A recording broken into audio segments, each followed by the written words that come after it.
pasamos entonces a la exposición de Diego. Y bueno, mientras se prepara voy a presentarlo. Diego Santamaría de la Torre va a presentar una exposición sobre, lleva por título «Somos más egoístas o humanistas, preferencias y desviaciones del Homo económico». Diego Santamaría de la Torre es investigador predoctoral, beneficiario de la ayuda de formación del profesorado universitario FPU, del Ministerio de Universidades en el Instituto de Políticas y Bienes Públicos del CSIC. Al mismo tiempo, desarrolla su programa de doctorado en la Facultad de Ciencias Económicas de la Universidad Autónoma de Madrid. Es graduado en Economía por la Universidad Rey Juan Carlos de Madrid y máster en Economía Internacional por la Universidad Autónoma de Madrid. Así que, Diego, tiene la palabra. Bueno, se escucha así. Bien, ¿no? Gracias para empezar, Kiko, por moderar la mesa.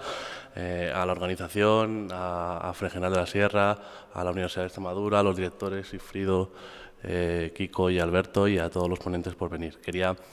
Es poco original empezar con agradecimientos, pero bueno, quería empezar con él, especialmente a Alberto, que tenemos la suerte de llamar compañero y amigo, y es una persona que le gusta lo que hace, y al final la gente que hace las cosas con pasión pues es la que mueve el mundo, así que te agradecemos haber pasado estos días aquí hablando de tantos temas tan interesantes y conociendo tu tierra.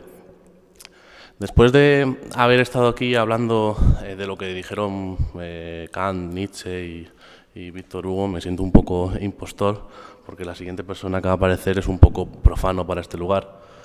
No sé si conocéis a este señor. No sé si es francés también, pero igual no está listo como Víctor Hugo, pero probablemente cobre bastante más. De hecho, cobra 10 veces el presupuesto de este ayuntamiento anualmente.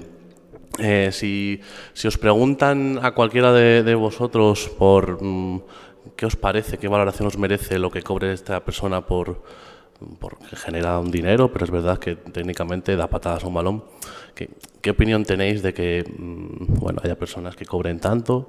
O normalmente la gente tiende a rechazar la desigualdad, no le gusta. Es una cosa que estamos, no sé si programados, pero tendemos a rechazarla.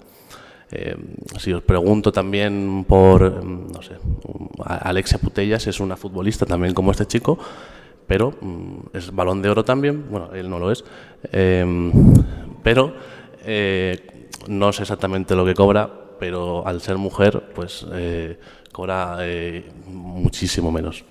O si preguntamos a lo que puede cobrar un conserje, una panadera o cualquier otra profesión. En general, el punto de todo esto, de la motivación de toda esta presentación, es la desigualdad, es hasta qué punto la desigualdad está aquí con nosotros y hasta qué punto la toleramos, la admitimos y la justificamos a pesar de que inicialmente podamos ser más reacios a ella. Si somos más o menos egoístas o de verdad tenemos ese rechazo natural a la desigualdad. Simplemente mirando un poco historia económica a lo largo de las décadas, de las últimas décadas por supuesto, pero a lo largo de la historia la desigualdad no es precisamente algo que haya venido pasajero y que se vaya mitigando, sino que la desigualdad es algo que ha venido, que se queda y que con suerte en algunos momentos se mitiga su crecimiento, pero es muy raro en términos históricos los periodos de reducción de desigualdad. De hecho son muy raros y muy dramáticos porque suelen implicar destrucción, guerras, hambrunas y pandemias. Entonces, la motivación de todo esto un poco es esta paradoja entre lo mal que tendemos a percibir la desigualdad y efectivamente lo bien que la toleramos, de facto. La desigualdad, ¿por qué es mala de por sí? No es mala de por sí, ¿no? Efectivamente es la pobreza, la situación de carestía lo que daña a las personas. La desigualdad, ¿por qué es mala? Es mala, hay tropecientas literatura en muchos aspectos, en muchas disciplinas, porque tiene efectos negativos sobre el crecimiento de la renta de todo el país, en especial de los grupos más desaventajados. tiene un montón de externalidades negativas en términos de salud pública, en términos de crimen, de seguridad, de cohesión social. Y en general es un consenso social y político bastante claro, en el que prácticamente de forma transversal a todo el espectro, pues prácticamente hay un consenso de que se quiere reducir la desigualdad, sobre todo la pobreza, pero la desigualdad tampoco nos suele gustar.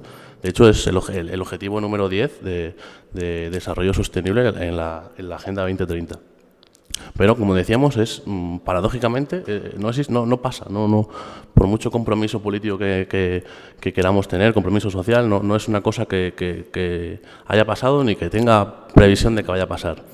Entonces, el enfoque que le queremos dar aquí, la literatura económica busca muchas maneras, pues por ejemplo, ayer hablaba Lucía de revolución digital, inteligencia artificial, busca muchas maneras de buscar causas estructurales de este aumento de la desigualdad que efectivamente la explican en muy buena medida, pero dándole un enfoque, intentando poner al hombre, a las preferencias del hombre en el centro, podemos plantearnos si no somos nosotros los que, en cierto sentido, al tolerar todo esto, somos los que estamos justificando el sistema y estamos perpetuando este sistema en el que la mitigación de la desigualdad es una excepción histórica. El análisis económico del que provengo, porque es la carrera que hice, al final hunde sus raíces en el siglo XIX y está muy impregnado del análisis, la visión neoclásica de la economía, en el que todo gira en torno a una entelequia que han tenido a bien llamar el Homo economicus, en el que el individuo es simplemente pues, un agente que maximiza su utilidad material o no material, pero en principio es alguien que se preocupa por sí mismo, que es racional, que es permanente en el tiempo, se mueve siempre por este principio. Y además, en los primeros análisis pues hablábamos de que tenía información completa. Decía Adam Smith la famosa frase de la mano invisible, en el que al final el mercado se va organizando y va distribuyendo los bienes de una forma eficiente. La famosa cita de que no es el interés social lo que mueve al panadero o al fabricante de cerveza lo que le mueve a levantarse cada mañana, sino que es su propio beneficio económico, y es verdad que es lo que le mueve. Entonces, desde estas concepciones más neoclásicas de la economía, simplemente pues el interés general, el bien común, no es más que la suma de los intereses particulares. La suma de todos los que estamos aquí debería coincidir, debería solaparse en gran medida con el interés social de todos nosotros. Pero más allá en el siglo XX y finales del XX y en el XXI, empiezan a desarrollarse distintas disciplinas de una forma muy multidisciplinar, como es este curso, sobre todo pues, en la sociología, en la psicología, la economía del comportamiento, en la que empiezan a rebatir este tipo de personaje en el que gira el análisis económico. Empezamos a pensar que quizá el individuo no se preocupa solo por sí mismo y tiene otras preocupaciones.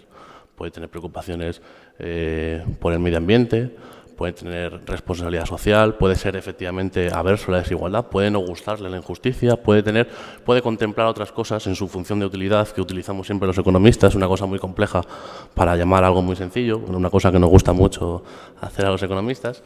Entonces, pues empezamos a rebatir esto y que a lo mejor no solo nos preocupamos por nosotros mismos.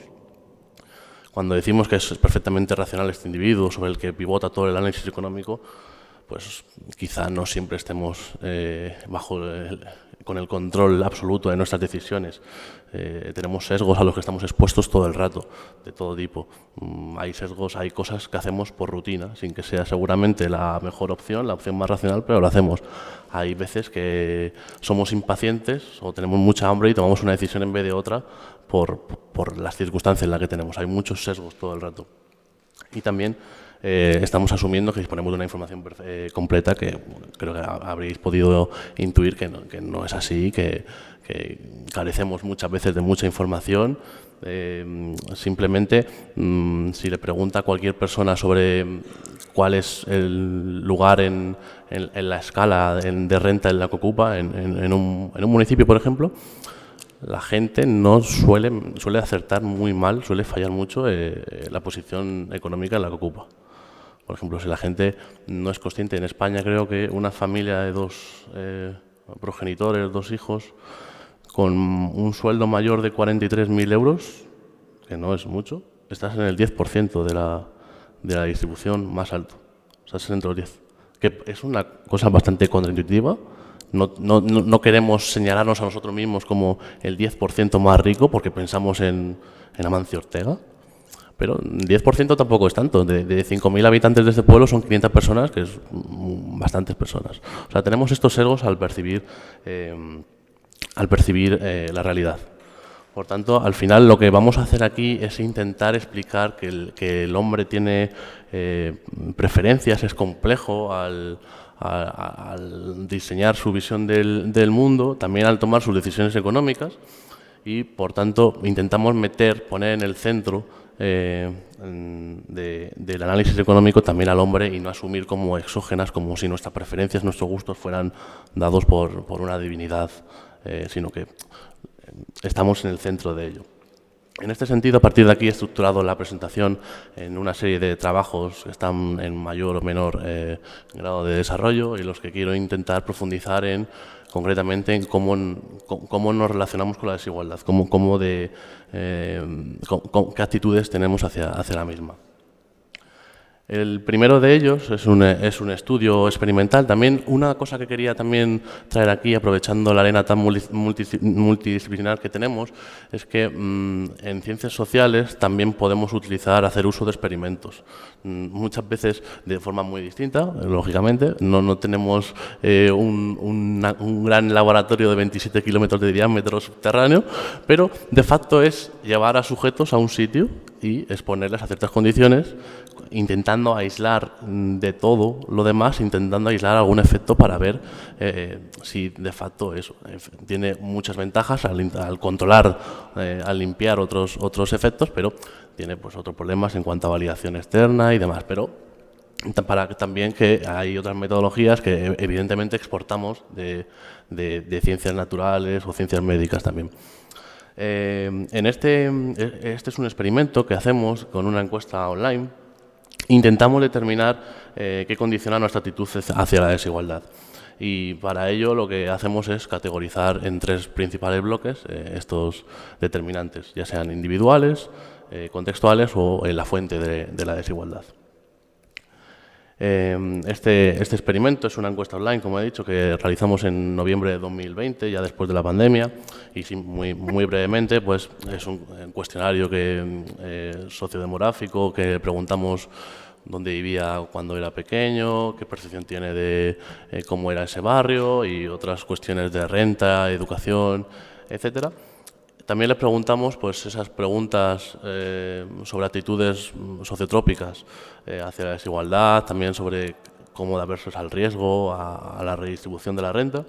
Y luego tenemos un experimento de viñeta que vamos a aplicar ahora. Este instrumento, pues la literatura lo avala como llega a resultados robustos contra otros experimentos de laboratorio físicamente en los que llevas a la gente a una sala y dejas que interactúes con ellos, que interactúen entre sí en ciertos juegos para llegar a ciertos resultados. Y la muestra bueno, es bastante heterogénea, no representativa de la población española y son 1.500 personas. Esta es la viñeta en la que básicamente se le pide a los individuos que valoren dos distribuciones.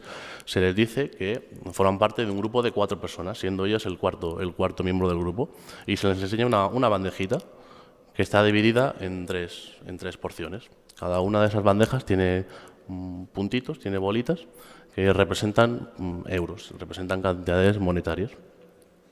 Y a unos se les va a decir que la distribución de la bandeja que se le va a presentar es debido a que previamente han hecho un esfuerzo, han hecho una tarea, en este caso era una tarea bastante mecánica, que podía acceder todo el mundo, que era rellenar botecitos de arena, y entonces se iba a clasificar, se iba a dar más o menos unidades monetarias a los que en función de su rendimiento. Mientras que en otros, lo que se les decía que no, que lo que se le presentaba ahí, estuviera como estuviera, dependía únicamente de la suerte, de lo que les hubiera caído a cada uno. Y entonces tenían que decidir entre las dos distribuciones, cuál es la más justa en función de cada uno, en función del condicionante, el contexto, la fuente de desigualdad que le hayamos presentado, pues lógicamente unos tenderán a decir una cosa u otros. Si tenéis alguna duda sobre todo de metodología del experimento, no dudéis en cortarme, ¿vale? Pues llegado a esto, simplemente en cuanto a la primera parte que decíamos de la desigualdad, de la aceptación en los determinantes individuales, de la fuente de desigualdad, lógicamente, como habéis podido intuir, la gente a la que se le ha dicho que la diferencia que se le presenta es debido a un origen productivo, va a justificar más la desigualdad que a la que se le dice que esto viene caído del cielo y que es así. Y es un resultado muy robusto en ciencias sociales, a lo largo de cualquier metodología y disciplinas de economía, psicología, sociología, ciencia política.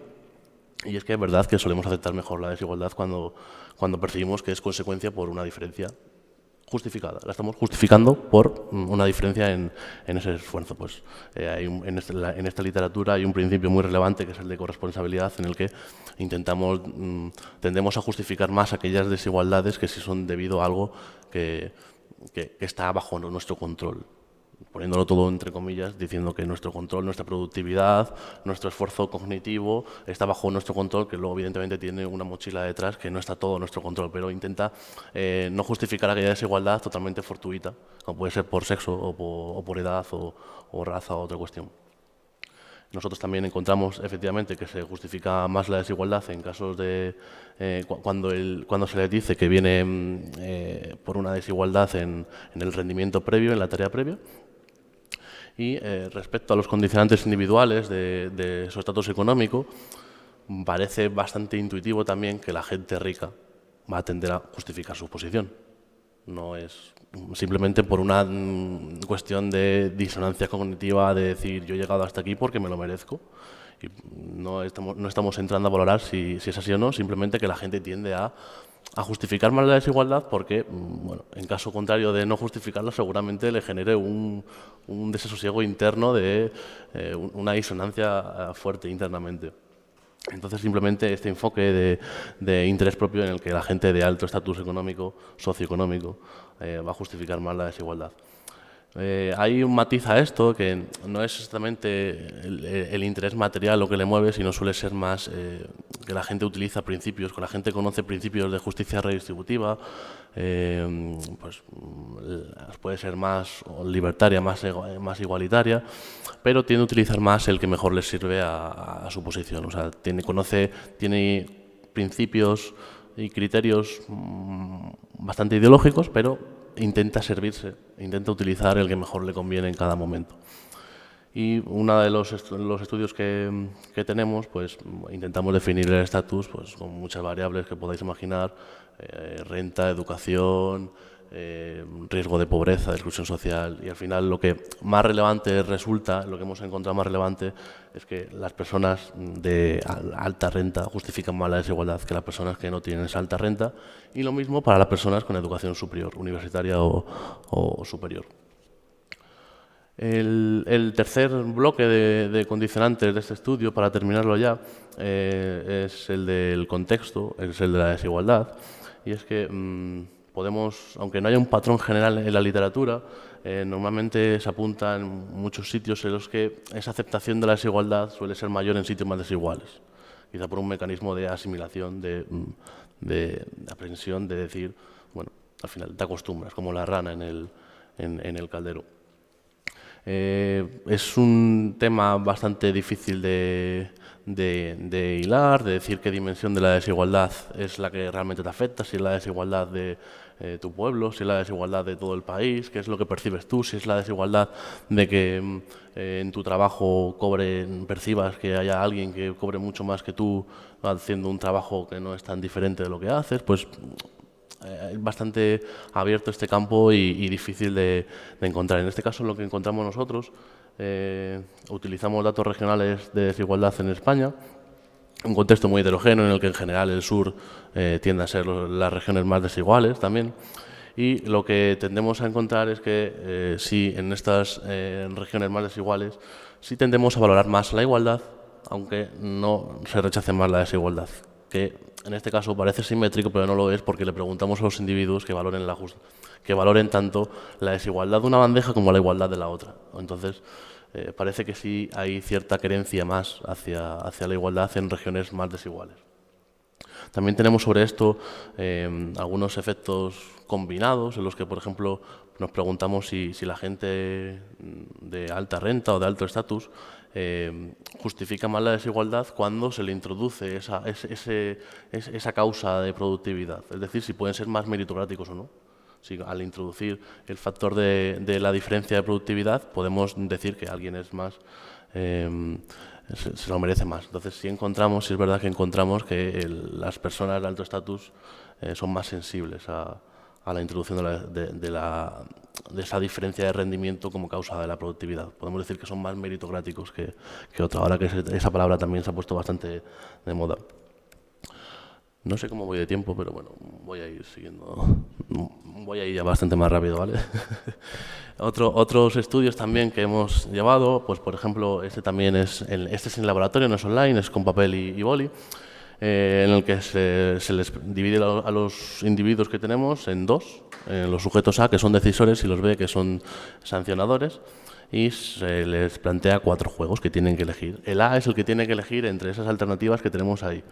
Tienen que elegir en cada juego, veis los 4 juegos que hay, tienen que elegir entre 2 distribuciones, la izquierda o la derecha, en el que el primer numerito corresponde a lo que se lleva él y el segundo numerito lo que se va a llevar la otra persona. Es decir, es totalmente la decisión de de qué dinero se va a llevar depende exclusivamente de él. Puede coger, por ejemplo, el juego 1, 250 y dejar 100 al otro, o 200 y dejar 150 al otro. Ahora bien, se le advierte, el B tiene un poder de, si paga una tasa, una pequeña tasa, mayor o menor en distintos tratamientos, lo que se le va a permitir es al B que modifique, que sancione, que castigue o que premie el resultado del que ha elegido A. Es decir, si el 1 puede anticipar que el sujeto A puede anticipar que el otro sujeto, el B, le puede castigar si toma una opción muy egoísta. Entonces, intentamos ver con esto, intentamos sacar a la luz las creencias de cómo es la gente, las expectativas de la gente acerca de cómo es el prójimo, si es más egoísta, si es menos, y al final es una cosa, funciona como mecanismo previo a todo, las expectativas que tenemos sobre cómo va a reaccionar la gente. Es decir, nos comportamos de una manera en público y no de otra porque sabemos que la gente lo va a aceptar más o menos, pero eso es el funcionamiento básico de un pilar de la convivencia también, ¿no? Entonces, jugamos con esto y encontramos, entre otros resultados, pues que en general tendemos a ver mejor, a acertar más cuándo nos van a castigar que cuándo nos van a recompensar, que solemos infraestimarlo. La gente es más generosa de lo que solemos esperar. Y luego, una extensión de este experimento, vamos a ver cómo, en función de esas creencias que tenemos sobre la gente, si creemos que la gente es muy generosa, si nuestro prójimo es muy generoso todo, vamos a ver si eso tiene una repercusión en tu preferencia, en tu actitud sobre la desigualdad. Puedes apoyar más o menos ciertas políticas redistributivas si consideras que la gente es de fiar. En caso contrario, si consideras que todo el mundo es un capullo, con perdón, a lo mejor no estás tan de acuerdo con ciertas políticas de redistribuir renta o demás. Ya por último, otro bloque que quería sacar aquí muy sucintamente es un tema que está muy de moda últimamente, que es el de la salud mental, que hasta políticamente parece que se ha puesto en el centro del debate. Y es que hay bastante literatura que señala que la gente de izquierda o valores progresistas, liberales en Estados Unidos, tiende a reportar una mayor cantidad de problemas de salud mental, depresión, ansiedad, soledad o cualquier otro tipo de trastorno emocional o de salud mental. Además, encontramos lo opuesto también, que a veces no pasa, pero encontramos lo opuesto, que la gente con valores más conservadores sí tiende a reportar un mayor nivel de bienestar emocional y mental. Entonces, a partir de aquí, de estas correlaciones que encontramos, nuestros objetivos es con distintas encuestas y ojalá que experimentos, porque complementan el análisis, es el de intentar ver en qué sentido funciona esto. También hay, por ejemplo, la gente con un mayor sentido religioso, si suele reportar un mayor nivel de bienestar emocional, o incluso la gente con valores muy apegados al autoritarismo, ¿no? Seguramente. Entonces hay muchos mecanismos. Me interesa bastante, de hecho, la visión de la gente, porque este proyecto está en una fase muy embrionaria. Entonces cualquier cosa que se os ocurra, pues por ejemplo, lo que la literatura dice es que la gente con mayores problemas de salud emocional pues va a tender a apoyar más políticas de reforzar el sistema público de salud, o va a tender a reflejarse más con valores que ellos identifican con partidos progresistas como la empatía hacia los pobres, o podemos jugar también al revés, si no es el hecho de que tú como persona que eres especialmente aversa a la desigualdad, si eres especialmente incómodo con el mundo que te rodea, si eso no te puede generar cierta incomodidad o cierto trastorno más allá de eso. Voy a esperar aquí porque quiero saltar al siguiente diapositiva. Entonces, si os acordáis de hace un rato que he empezado hablando del Homo economicus, y les hemos ido desmontando poco a poco diciendo que tenemos unas preferencias más complejas, no solamente nos guiamos con el interés personal. Pero luego resulta en la vida real que pasan cosas como la que se me ha escapado de la diapositiva de ahora, que nos encontramos regularmente con cosas de este estilo, en el que, de hecho, en la anterior crisis, la anterior de la anterior, porque vamos encadenando tantas que ya no sé cuál es la anterior, explota la burbuja con comportamientos que autoridades políticas han definido de inmoral, comportamientos bancarios inmorales, egoístas. Entonces, os he contado todo esto diciendo que el Homo económico es una entelequia poco real, que no somos tan egoístas y de repente parece ser que a la mínima que podemos metemos la mano en la caja. Puede ser eso, no sé si me vais a decir, no, es que son banqueros, es que son otro tipo, no, es otro tipo de gente, son banqueros, son políticos, es otro tipo de personalidad. No sé si es que esa gente que se les ha enseñado cosas de economía se les enseña a maximizar la utilidad y entonces nos hacemos egoístas, o si somos la gente egoísta las que nos metemos a estudiar economía, pero entonces es un poco el dilema en el que os planteo aquí. En este respecto os quería traer para finalizar un estudio muy interesante, muy reciente de Alós Ferrer y otros economistas españoles, en el que plantean este dilema. Dicen, hemos encontrado, como os he enseñado también, sostenidamente, que en la literatura de economía experimental las personas son más o menos generosas. En un juego del dictador en el que yo diga, yo tengo todo el poder de decidir 10 euros entre una persona y yo, sin ninguna consecuencia, la gente no suele quedarse los 10 euros, la gente suele repartirlos en distintos entornos, pero no suele quedarse los 10 euros. Entonces, la gente suele ser generosa con el prójimo, suele serlo, a nivel individual. Pero luego, claro, luego vemos casos de corrupción, luego vemos casos de comportamientos inmorales, luego tenemos la desigualdad simplemente como un fenómeno estructural que es imposible de mitigar. Entonces, como que hay un cierto desacople entre lo micro y lo macro, cómo somos.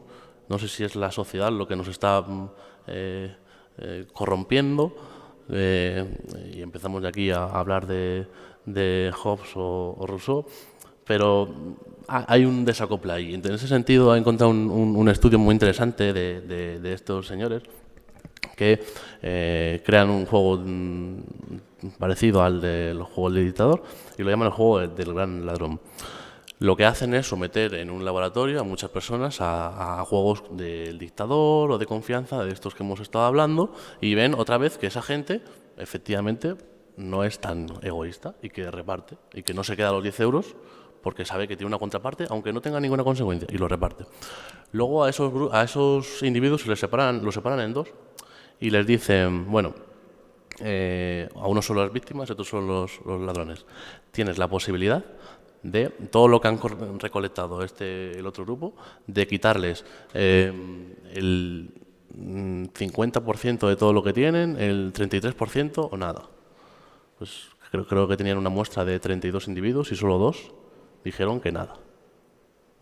Y como es anónimo, pues no se le puede decir que se metan en política porque no tenían que respetar su anonimidad. Entonces, todo el mundo, y de hecho los participantes reportan que se dan cuenta que sí, que están interesados en quitarlo. Y entonces, ¿por qué si reparto 10 euros entre tú y yo, aunque no tenga consecuencias, no me quedo los 10 euros, pero si me estoy repartiendo con toda esta sala, sí me tiende a compensar más, ¿no? Entonces, es ese desacople en lo que decía antes de Rousseau, de que el hombre es bueno por naturaleza y luego es la sociedad, llega al contacto social y es la sociedad en el que puede llegar a corromperse, contraviniendo toda la postura hobbesiana en el Leviatán, que es justo al revés, que el hombre cede, lo que ha dicho antes Gisela, cede parte de su soberanía para no estar a merced de la ley del más fuerte. Entonces hay como cierto desacople y yo creo que esta literatura viene a decir que no existe esa simplemente somos más complejos de lo que queremos admitir y que no somos pues ni muy buenos ni somos muy malos, simplemente depende del contexto. Al final es como un balance entre, en este caso, por ejemplo, sería un balance, nos gusta el dinero, nos gusta a todos, nos gusta a quien no le gusta el dinero, pues porque sería un poco raro. Pero también es verdad que nos molestan las injusticias, en mayor o menor medida nos tienden a molestar y más o menos determinados tipos de injusticias. Entonces hay como un balance, un dilema entre una cosa y la otra. ¿Qué pasa? Que en los juegos individuales, si yo me quedo con los 10 euros entre tú y yo, me estoy quedando por 5 euros de diferencia, que con respecto a 5, un reparto equitativo, por 5 euros de nada, estoy generando una injusticia. Entonces digo, no lo voy a hacer. Pero en cambio, si tengo la posibilidad de robar a toda la sala y en vez de 5 euros, esa contraprestación son de 200 euros, y que nadie lo sabe encima, y que se diluye la responsabilidad y todo, pues claro, estoy generando una desigualdad, no tanta como esta, pero la contraprestación es que ya es mucho mayor. Entonces, sí, yo a mí no me gusta la desigualdad, pero si me llevo un billete de 100, pues mejor, ¿no? Entonces, al final, pues todo esto es simplemente un poco por ilustrar un poco, por llegar a entender mejor, como decía el poema de Arias Montano, entender mejor un poco el comportamiento humano y que somos más complejos de lo que parece, que no es todo tan sencillo, tenemos mecanismos más complejos de lo que podemos llegar a admitir. Y simplemente, pues, en este sentido, decía Fernando Savater que no hay nada más parecido a un diputado que el elector que le vota. Muchas veces tendemos a pensar en los políticos como algo exógeno, algo que nos han impuesto, para esta gente que viene de fuera y son los ladrones, pero resulta que son hijos de todo vecino, no eso, simplemente que en determinados contextos pues podemos corrompernos más o menos. Entonces, por mucho que haya candidatos, candidatas pues que nos enganchen más, que nos engatusen más y digamos, esta gente seguro que no lo va a hacer, pues puede que lo haga. Pero a lo mejor nos podemos plantear si nosotros tampoco lo haríamos. O sea, no es que sean ellos los egoístas y los despiadados, sino que a lo mejor nosotros también podríamos llegar a serlo según el contexto. Así que de ahí la importancia pues, de impronta humanista y desde incluso con valores europeístas de tener unas instituciones pues fuertes, robustas, que creen rendimiento de cuentas y eviten estas cosas, porque no podemos dejar a merced del simple pensamiento humano, porque es tan complejo que puede llegar a estas contradicciones. Así que nada, sobre todo comentarios con los primeros estudios son más que bienvenidos, porque sobre todo muchas veces ojos de fuera de esta disciplina pues pueden ver más otras cosas. Así que cualquier comentario pues más que bienvenido. Ya está.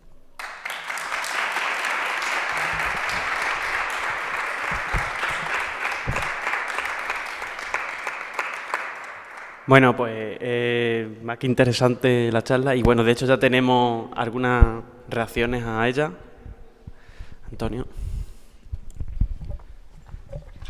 Sí. Pues muy interesante, desde luego. Me ha parecido muy interesante. Yo tengo una cierta reflexión que me ronda al respecto de la corrupción, que es la siguiente. A ver cómo planteo. hay ciertas empresas, en sentido general, que pueden ser consideradas muy difíciles, de muy alto riesgo y que requieren mucho esfuerzo.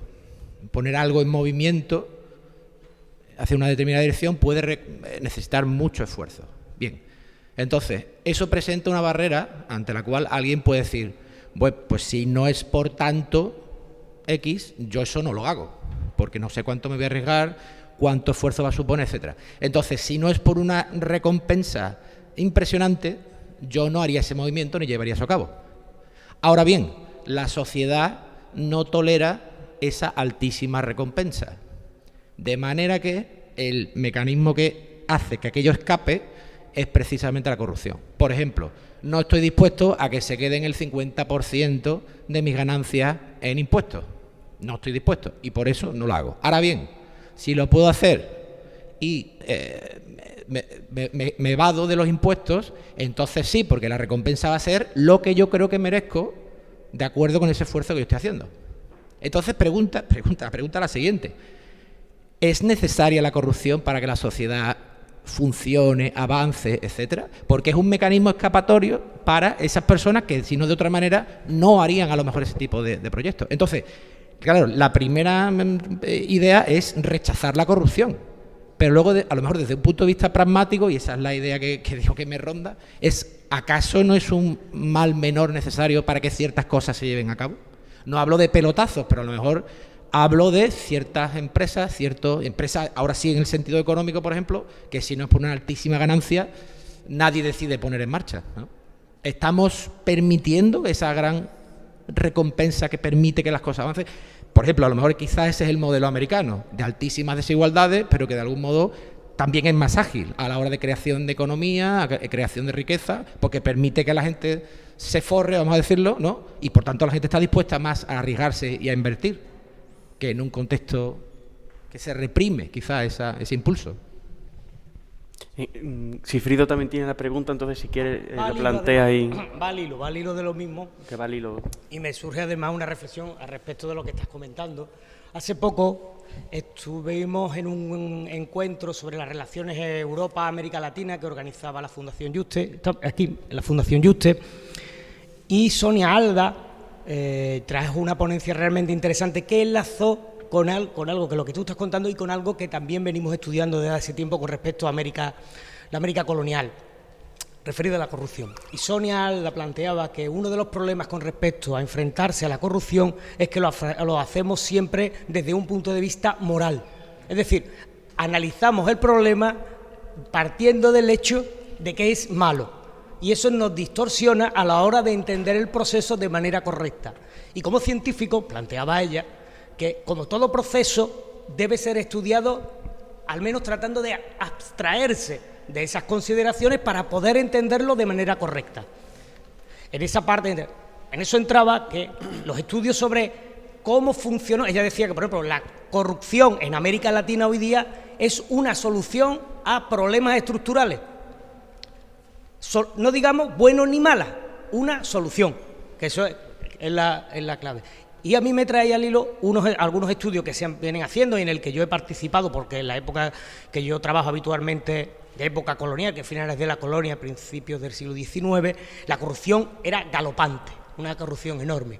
Y ha sido vista tradicionalmente como un problema del sistema. Sin embargo, los estudios actuales lo que vienen a ver es que si el sistema imperial español funcionó era porque era altamente corrupto, porque la corrupción era, podemos decir, como la grasa, el producto que permitía que el engranaje no saltara por los aires. Cuando se trataron de establecer políticas específicas contra la corrupción en América, no digamos que es la única razón, pero evidentemente el sistema se recalentó. Es decir, no funcionaba tan bien como funcionaba para algunos. Entonces, creo que son a lo mejor reflexiones interesantes al respecto de vamos a tratar de abstraernos con concepciones moralistas y vamos a tratar de entender el problema porque la corrupción no es el problema en sí, es, podemos decir, un síntoma de errores en el sistema.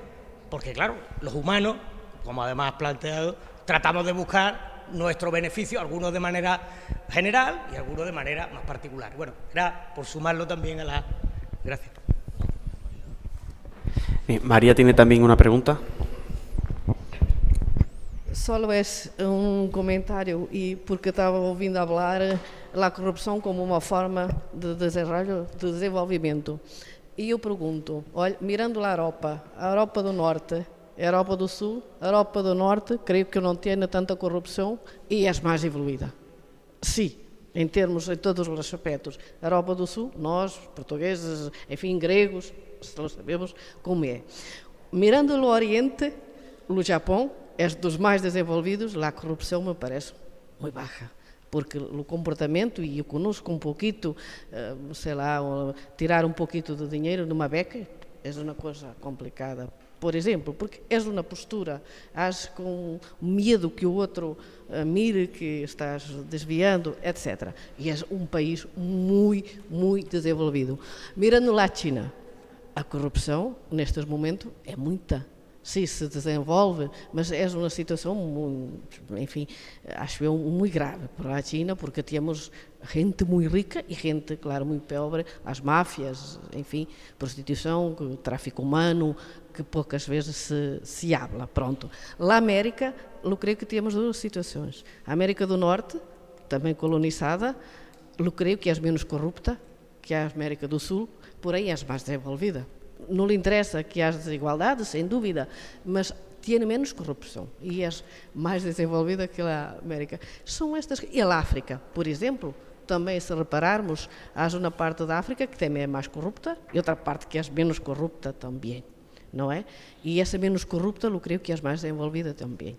Por exemplo, não sei se Cabo Verde, ex-colónia portuguesa, por exemplo, que foi. Tem menos corrupção quando comparamos com Angola, por exemplo. E Cabo Verde tem uma vida muito melhor que tem Angola e é um país rico. E também, mas muito corrupto, como é Moçambique. Estas coisas, eu creio que corrupção, desenvolvimento, não sei se muitas vezes está estas coisas ligadas, ou como tens a Coreia, por exemplo, a Coreia do Sul, também.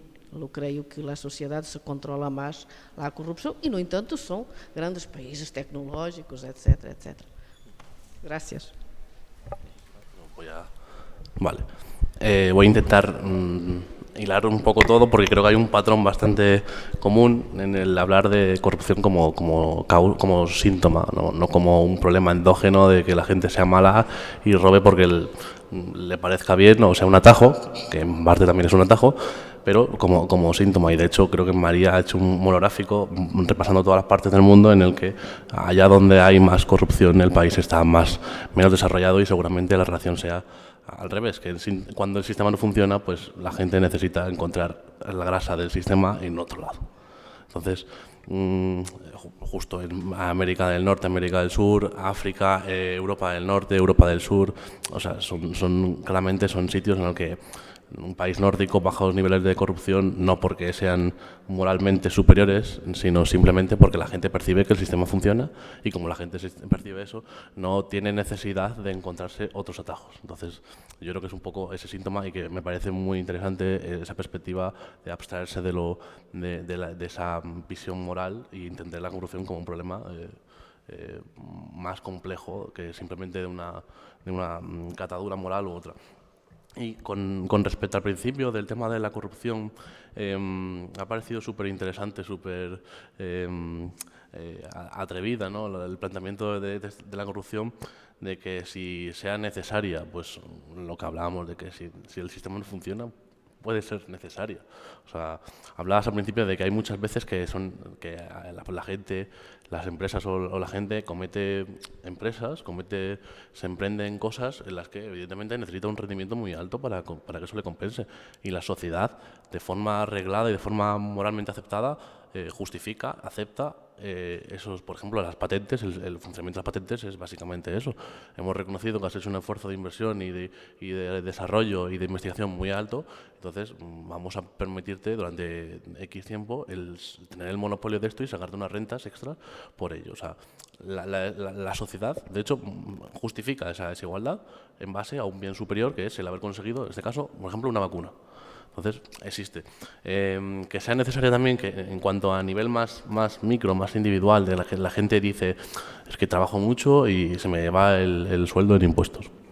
Bueno, puede ser al final una cuestión de percepción de cuánto me están cobrando en función de lo que cobro, si a lo mejor es que cobro muy poco, o a lo mejor lo que yo percibo que lo que me están quitando me está yendo a Dios sabe qué dónde. O sea, también tiene que ver un poco lo que hablábamos, de que el sistema, pues cuanto mejor circule, cuanto más fluido esté, no hace falta encontrar otras en otro lado. O sea, que habría que ser un poco eso. Estados Unidos, pues es un sitio en el que no hay corrupción, pero también yo creo que es una sociedad en la que está muy incrustada en la memoria, en el imaginario colectivo, no solo de allí, sino de aquí. El sueño americano, en el que se tiende a justificar muchas situaciones y son tasas. El Estados Unidos es un país con una prosperidad, bueno, evidentemente muy alta, pero también presenta tasas de suicidios, de problemas de salud y de pobreza que son totalmente desproporcionados con su estatus mundial. Entonces hay algo más ahí y seguramente se sostenga eso por esa narrativa, esa justificación de el sueño americano. Dice, bueno, pues a lo mejor arruínate 4 veces, no pasa nada que te mueras de hambre 10 años y que si tienes un cáncer pues te tengas que hipotecar seguramente para el resto de tu vida. Pero bueno, que igual con la promesa vaga de que a lo mejor algún día consigas dar un invento genial, pues pueda ser Bill Gates, pero es una promesa vaga, al final es una justificación del sistema. Entonces no sé si me quedaba algo por responder o detalles. ¿Alguien más?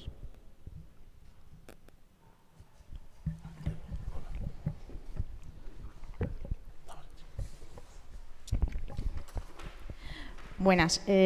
Bueno, muchas gracias a ambos. A Gisela también, que no he tenido la oportunidad. Y voy a hacer una pregunta un poco de enlace a ambos y a lo mejor podéis contestar. Es un poco remitiéndome a la imagen del principio, ¿no?, de Mbappé, que ha suscitado tanta polémica. Y como telón de fondo, realmente es ese homo económico que se puede extrapolar a ese Estado de Derecho de lo de la Unión Europea, ¿no? Porque en realidad, claro, hay que ver quién financia eso, que en el caso del Emir de Qatar, ¿no? Y yo esto me planteo cómo irrumpe esta potencia como soberanía económica en este concierto y cuál es esa doble vara de medir o esa realpolitik que en realidad se implanta, ¿no?, aquí en la Unión al respecto de esta potencia económica, porque claro, ahora se mira como ese enemigo Rusia, ¿no?, que está vulnerando ese Estado de Derecho. Y, sin embargo, claro, se está haciendo ese aliado económico, que en este caso es Qatar, que tampoco es que lleve una proyección pues soberana, ¿no?, de igualdad en su país, ¿no? Un poco una reflexión también. No sé si queda otra. O Gisela tiene algo que decir. Empiezo.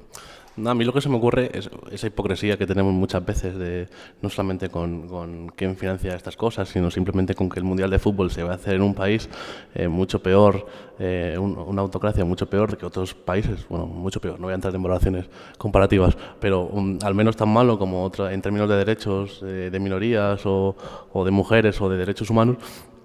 Bueno, pues seguramente lo que comentaba antes, de que no nos gustan las injusticias, pero no nos gusta el dinero. Entonces, bueno, pues en ese balance seguramente pues el dinero sea tanto que nos esté compensando la disonancia, este dolor de cabeza que nos pueda producir seguramente eso. No sé si...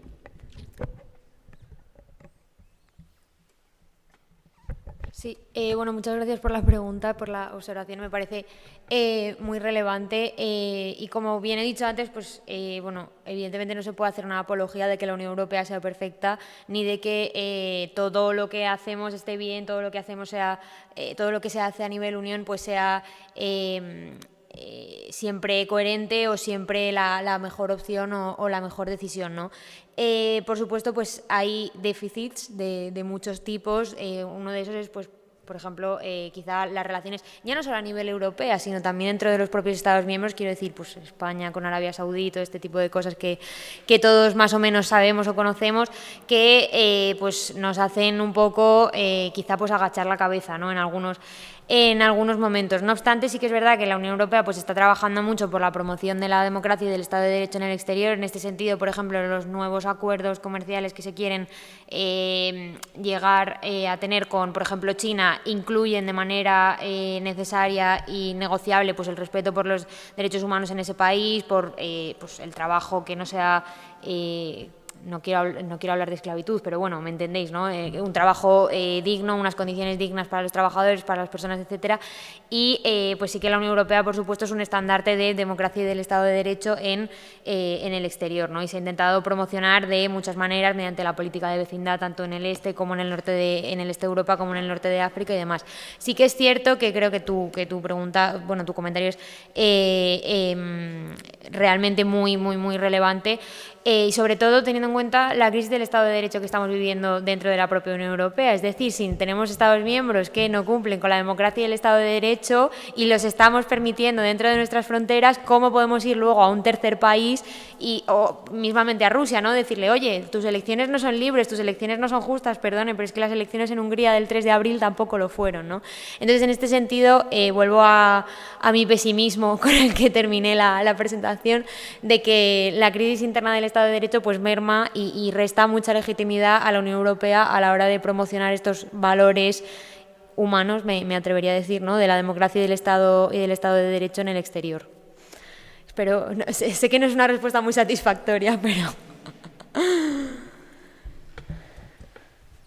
Bueno, yo creo que no hay más preguntas, por lo tanto vamos a hacer un descanso de unos 5 o 10 minutos.